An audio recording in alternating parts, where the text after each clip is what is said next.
आज हम लोग प्रीपोजिशन का नेक्स्ट पार्ट को समझने की कोशिश करते हैं।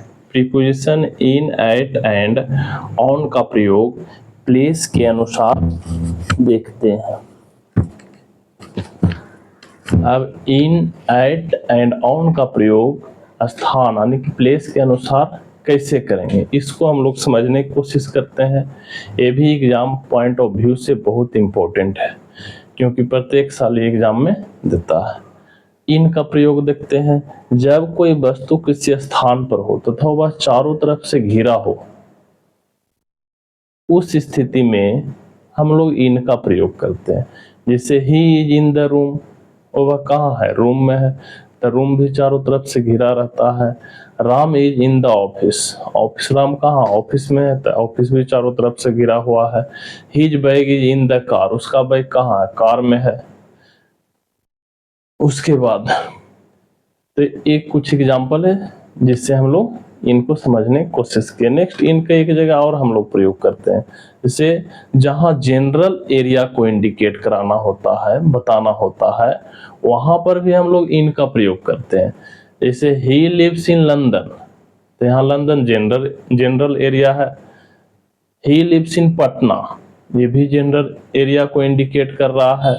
तो इस condition cactus grows in Sahara desert, cactus कहाँ होता है, डेजर्ट में होता है, सहारा डेजर्ट। तो इस कंडीशन में ये सब जनरल एरिया को इंडिकेट कर रहा, तो हम लोग इन का प्रयोग करेंगे। अब देखते हैं एट का प्रयोग कहाँ करते हैं।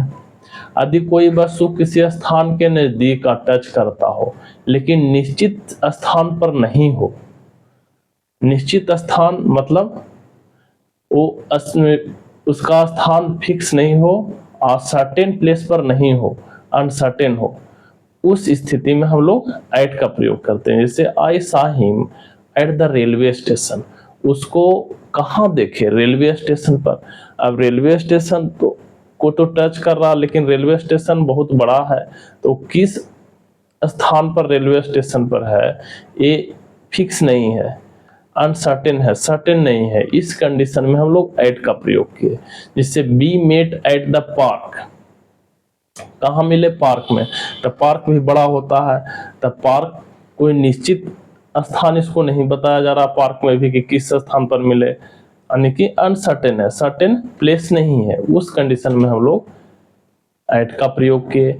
There is a man at the door, एक आदमी दरवाजे पर, एक आदमी है, तो दरवाजा भी बड़ा होता है, तो किस जगह वो खड़ा है दरवाजे पर ये भी सर्टेन नहीं है।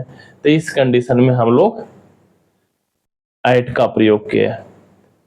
आई saw him eight bus stop, मैंने उसको कहाँ देखा, बस स्टॉप पर, तो बस स्टॉप भी बड़ा होता है, तो उस कंडीशन में भी अनसर्टेन है, उसका प्लेस है जो निश्चित नहीं है कि बस स्टॉप पर कहाँ पर खड़ा हुआ है।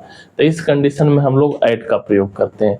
एट का प्रयोग एक जगह और करते हैं, कहाँ पर करते हैं, जहाँ स्पेसिफिक लोकेशन और स्पेसिफिक एड्रेस दिखाना हो, तो उसके साथ भी हम लोग एट का प्रयोग करते हैं। जैसे he lives at Hanuman Nagar, कहाँ रहता है, तो स्पेसिफिक एड्रेस इंडिकेट कर रहा है, हनुमान नगर इसको एक एड्रेस है, ये कहाँ है, पटना में है, तो ये इस कंडीशन में हम लोग एट का प्रयोग करेंगे। राम बाज एट स्कूल, ये स्पेसिफिक लोकेशन है, कहाँ था, तो स्कूल में, तो इस कंडीशन में हम लोग एट का प्रयोग करें। सी वाजंट एट होम, ये भी है, दिखा रहा है, होम का भी एड्रेस होता है। इस कंडीशन में सी वाजंट एट होम, वह घर में नहीं थी, तो इस कंडीशन में हम लोग एट का प्रयोग किए। ऑन का प्रयोग कहाँ करेंगे, इसको भी समझने की कोशिश करते हैं। जब कोई वस्तु दूसरे वस्तु पर हो तथा टच करता हुआ निश्चित स्थान यानी कि सर्टेन प्लेस पर हो, एट का प्रयोग अनिश्चित स्थान, अनसर्टेन प्लेस, ऑन का प्रयोग निश्चित स्थान यानी कि सर्टेन प्लेस पर हो, तो एट का प्रयोग करते हैं। जैसे the book is on the table, अब बुक का सर्टेन प्लेस से स्थान उसका निश्चित दिखा रहा, कहाँ है, टेबल पर है, तो निश्चित स्थान है, सर्टेन प्लेस है, तो उस कंडीशन में ऑन का प्रयोग किए। इसमें भी टच कर रहा, एट और ऑन दोनों में टच करता, लेकिन एट में निश्चित स्थान नहीं हो, सर्टेन प्लेस नहीं हो, अनसर्टेन प्लेस हो, अनिश्चित। और ऑन का प्रयोग इसमें भी टच करता, लेकिन इसमें निश्चित स्थान है, सर्टेन प्लेस, यानी कि निश्चित स्थान हो। जैसे यहाँ दूसरा एग्जांपल है, he is sitting on the chair, तो यहाँ निश्चित स्थान है, चेयर पर फिक्स है, उसका स्थान सर्टेन है।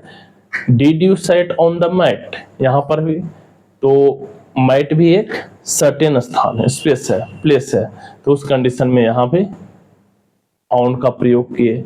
अब विथ एंड वाई का प्रयोग देखते हैं, ये भी एग्जाम में बहुत आता है, विथ एंड वाई, इसको भी ध्यान में हम लोग रखेंगे। जब कोई कार्य सब्जेक्ट यानी कर्ता के द्वारा होता हो, जब कोई कार्य सब्जेक्ट कर्ता के द्वारा किसी वस्तु की सहायता से करता है, डायरेक्ट नहीं करके उसको कोई कार्य करने के लिए कोई वस्तु की आवश्यकता पड़ता है, इंस्ट्रूमेंट का, तब हम लोग विथ का प्रयोग करते हैं। लेकिन जब कोई कार्य करता है, नाउन करता, यहाँ जब कोई कार्य सब्जेक्ट दैट मीन्स नाउन करता है, तब उसको किसी वस्तु या औजार की आवश्यकता नहीं होती है, तो उस कंडीशन में हम लोग वाई का प्रयोग करते हैं। जैसे यहाँ देखते हैं, he drawn a picture with pencil. अब यहाँ सब्जेक्ट जो नाउन है, प्रोनाउन है सब्जेक्ट, इसको पिक्चर बनाने के लिए पेंसिल की आवश्यकता हुआ, तो किसी इंस्ट्रूमेंट की सहायता से पिक्चर बनाया, तो उस कंडीशन में हम लोग विथ का प्रयोग किए। दूसरा है, the book was bought by Ramesh, book किसके द्वारा लाया गया, रमेश के द्वारा, डायरेक्ट रमेश लाया, नाउन यहाँ है सब्जेक्ट, तो उस कंडीशन में बाय का। दूसरा है, Ram cuts watermelon with knife, तो वाटरमेलन किसकी सहायता से काटा, चाकू की सहायता से, तो जब चाकू भी इंस्ट्रूमेंट है, इसको वाटरमेलन काटने के लिए सब्जेक्ट को कोई चीज की आवश्यकता पड़ती है, इंस्ट्रूमेंट्स का, तो उस कंडीशन में हम लोग विथ का प्रयोग किए। फिर नेक्स्ट एग्जांपल है, the car was painted bye Sohan, car किसके द्वारा पेंटेड किया गया, सोहन के द्वारा। यहाँ कोई पेंट किया डायरेक्ट सोहन, कोई वस्तु की आवश्यकता नहीं पड़ा पेंट करने के लिए, तो इस कंडीशन में हम लोग वाई का प्रयोग किए। अब नेक्स्ट वीडियो में हम लोग प्रीपोजिशन के दूसरे टॉपिक को डिस्कस करेंगे। Next video